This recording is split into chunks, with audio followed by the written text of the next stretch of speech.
there was a student on Loyola's campus who was shot very recently.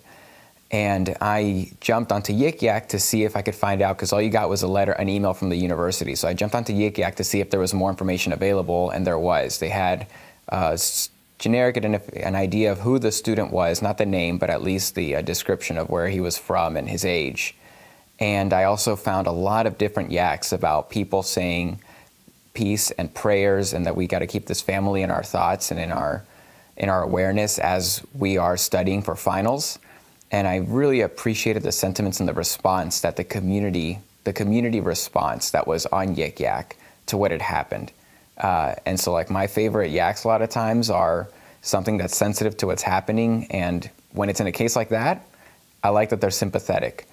I think especially last night with the death of the student, there's a tremendous amount of solidarity posts. A lot of students kind of processing their own complicated feelings by putting something out there and then upvoting other people.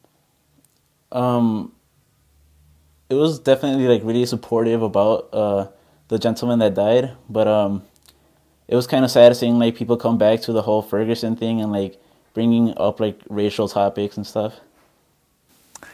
It was extremely compassionate, and there was a lot of YikYaks, and some of the ones that I saw upvoted the most were the ones that were kind of a reality check on finals and the stress of finals, and pointing out that as stressed out as we are, this is part of, like, this is the real world, and there are things that are so much more difficult, and usually, as is usual with an encounter with suffering, it just kind of gives you a reality check and brings you back to, this is what's most important, people.